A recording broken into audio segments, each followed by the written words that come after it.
name is Rachel and I'm here today to talk about my worst books of the year so far. So 2019 has actually been a pretty good reading year for me at the minute, especially because I've done loads of rereads. So like, I know I'm gonna like the books that I've been reading, so that's been good. But there are some books I haven't enjoyed. So I have 6 books to talk about today. And I've read 44 books so far this year, so that's a pretty good percentage really. Like 6 books to dislike is not that bad in comparison to, oh my god, I'm so bad at maths, 38 books that I've enjoyed. Wow. The first 2 books I'm going to mention, I'm mentioning separately because they aren't necessarily terrible. I did kind of enjoy them a little bit, so I'm going to mention those first. The first one, we're jumping straight in here, is Will Grayson by David Leviathan and John Green.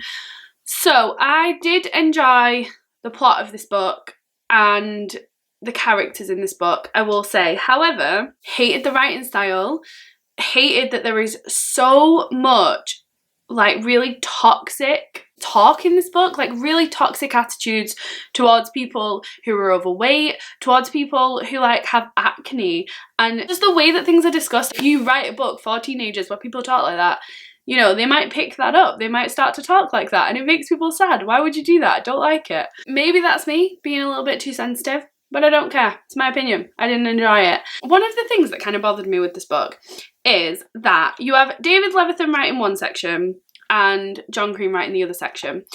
And so to me, you should be able to tell whose section's who. There should be enough voice there. Something like What If It's Us, where you have Becky Albertalli writing one side and Adam Silvera writing one side. I can read a paragraph of any chapter and know exactly which character's viewpoint it is from because it is so well done. Like, the characters are so separated.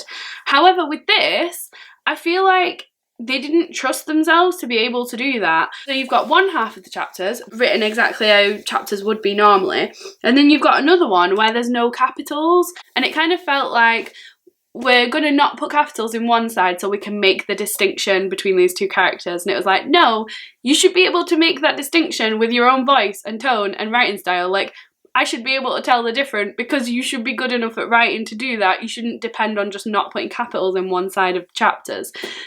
So that annoyed me. It just wasn't my fave. However, like I said, there were some redeeming qualities in this book, so I'm not writing it off. It wasn't completely terrible.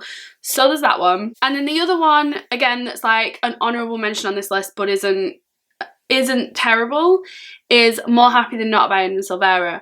So I think that a lot of people would enjoy this book, and a lot of people have enjoyed this book. It is just not for me. It's not what I look for in LGBT plus fiction. So this is about a boy called Aaron. He has a girlfriend, but he meets a guy who he starts to fall for. It's an extremely negative book. Everything in this book is negative. There's no positive takeaway for me, and that is not what I look for. Like, I've talked a lot about the fact that for me, when I read these kind of books, and my obsession with reading LGBT plus books in the last few years is that I get vicarious acceptance through them. I know that's some like crazy psychological shit. Maybe I need to work on that. But it just feels nice when something is a bestseller and it does really well and it features LGBT plus characters. I feel like, okay, that's accepted by people, that's a bestseller, that's been made into a movie, that's like loved by so many people, which means people accept me and my lifestyle.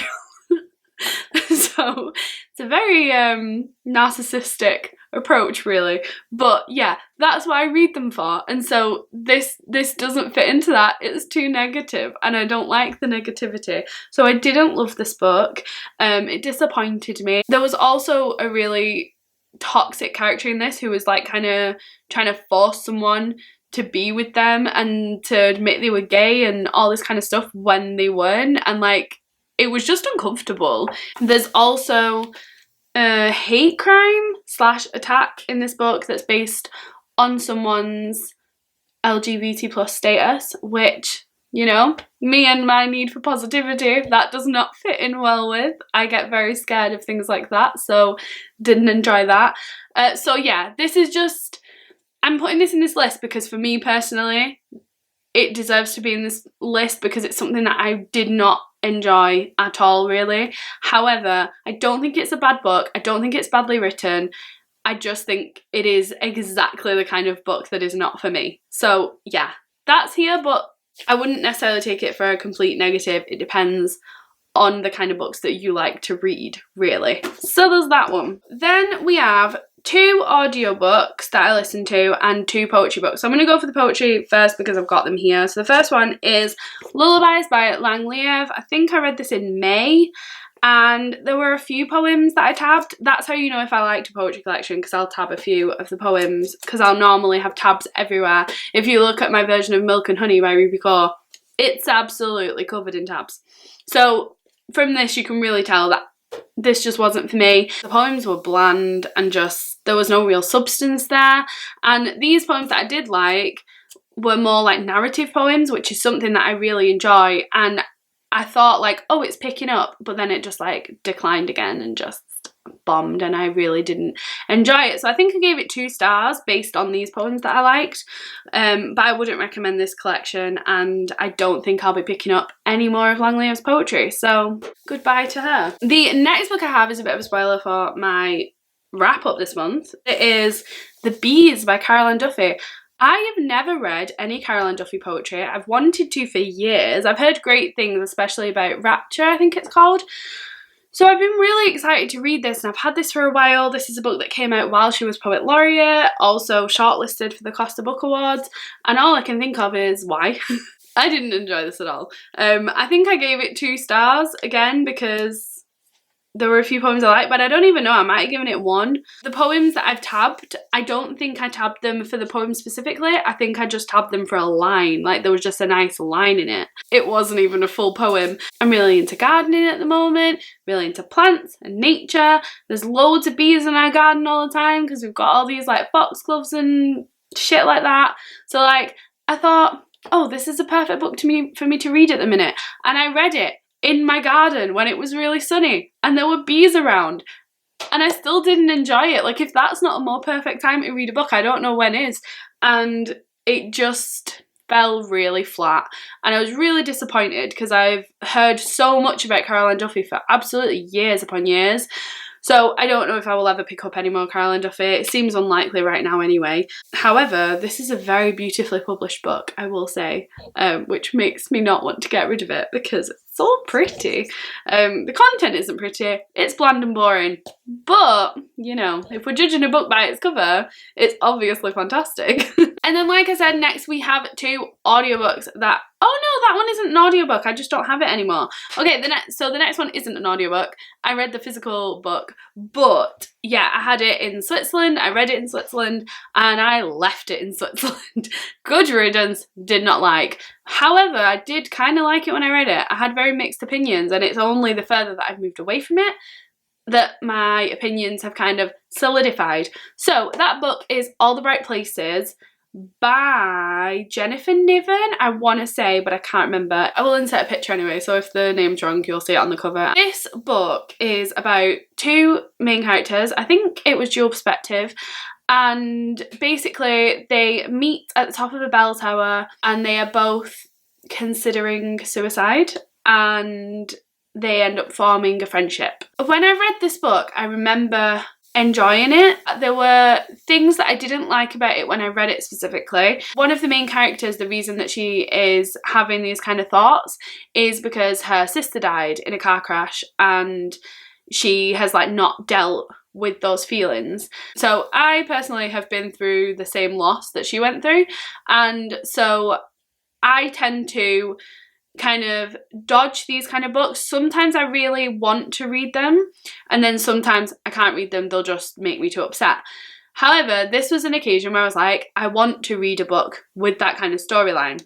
And so I picked it up, and no, she doesn't put it in the book very well. The relationship between the family is just none of it felt very real. And so I respect that everyone has a different, you know, experience of it. However, it just felt so surface level, and so like, oh, because it's fine because this boy can cheer her up, and that's not what it's like. And the fact that she was a lot older than I was when it happened, the fact that it was in such a like sudden manner as well, like it should have been something that was so focused on in the book, and so like I just feel like it just wasn't, and it made me angry because she like made it as though that's what it's like, and it's not like that at all. It was a terrible portrayal of losing a sibling, so would not recommend it on that front. And then the other thing that really bothered me, I remember reading it and it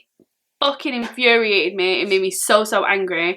These two people send between them literature that might be like sad or to do with death or things like that. I think they like send a few lines of like Sylvia Plath poetry and maybe something from the bell jar, and I don't know, like they send a few things between them. You know, you can send sad things, those things are out there, they are fiction, they've been published, that is fine. However, the thing that really annoyed me is that they started sending between them lines from Virginia Woolf's suicide letter that she left to her husband, and I just think that is disgusting. I don't think you should be using a real life person's suicide note that they left for a family member as a like literary device in your fiction. I just think that's absolutely disgusting. I know that that letter is out there, it's in the public domain, and I know a lot of people can read it, but that's different to using it in fiction. Like, this is someone's actual suicide letter, and that person went on to commit suicide. Like, the difficulties that she must have been going through, the mental health problems she must have been going through, just the pain in general, and I can't even imagine what it would be like. I mean, I know she's never going to know, but like the thought of like putting so much pain into that letter, having to say goodbye to the person you love the most, and like a few hundred years later it's going to be used in some like teen book for some kids who are like romanticizing suicide. No, I was not happy with that. It infuriated me. Even when I read it, my blood was boiling. I was so angry. So didn't enjoy that. And then, like I said, like the further I moved away from this book, the more I realised it really romanticised suicide. And I feel like when you're in the book, because you care about the characters, you kind of don't realise as much. And then, yeah, the more I moved away from it, the more I was like, no, that really made suicide seem like a viable option. And I don't think books, especially books for teens, should be promoting that kind of message. So yeah, I really didn't enjoy that book, as you might be able to tell from that, and I would not recommend it at all. And the last book that I'm going to mention, I actually think I should have done these the other way around, because All the Right Places is definitely the worst book that I've read this year so far. We'll just go back one. The last book that I'm going to mention is Run. This is by, I think she's called Kody Keplinger. Again, I'll insert a picture, you can shout at me if I got it wrong. This book is talked about as an LGBT plus fiction book. It was recommended to me off my love of Just Juliet, so I was expecting a lot, and honestly I don't know why it was recommended as an LGBT plus book, because it's very queerbaity. It reads as though there's going to be a female-female romance in it, and there is not. The characters fall flat, the settings fall flat, the plot is it's just shit. It's not a good plot in any way, shape or form. You've got a mother in this book who is very abusive. However, because she is like talked of as like dependent on different substances, I feel like there's an opportunity there to go into like not just having this 2D character. This is someone who has substance abuse, and so they abuse people, and that's the end of their character. It's like, I like it when you have things like Jack in The Shining, who is so perfectly well done in terms of, yeah, he has substance abuse issues, and yes, he can be abusive, but you also have this fully developed character. You know about his backstory, you know how much he loves his child at the same time. There's a difference there. He's a very well developed character, and he's very three-dimensional, and it isn't just he gets drunk and then he beats his son up. Like, that's not what's happening. And Run felt like that. It felt like it was just very flat character, and just like there could have been some character development, there could have been well done storyline there, and there just wasn't. It was shit. The only thing that I will say did bring this book up, did redeem it slightly, and I gave it 2 stars instead of 1, is our main character is blind. She uses a white stick throughout the book, and she has to have other characters like help her get around sometimes. When it's dark, she can't see at all. When it's light, she can see slightly, like people are blurry. It was nice to have that main character who had a disability, who was discussed at length, who was like a properly developed character. I think she was the only properly developed character in the book. You had a lot of debate between her and her parents of like, she wanted her independence, she wanted the same independence that her sister has, and she wasn't given that because her parents were worried about her because she's blind, but she was like, I'm still a person too, and you know, I can look after myself, and that sort of a thing. So there was a good debate there, and that's why it did get 2 stars and not 1. However, I wouldn't say that redeemed all of the queerbaiting, all of the no story, and all of the flat characters. So it was still a bad book. And so yeah, they are all the books I read that I didn't like this year. They are my worst books of the year. I wouldn't recommend any of them. So yeah, thank you very much for watching. Let me know down below what your worst books of the year so far are, and I will see you in my next video. Bye!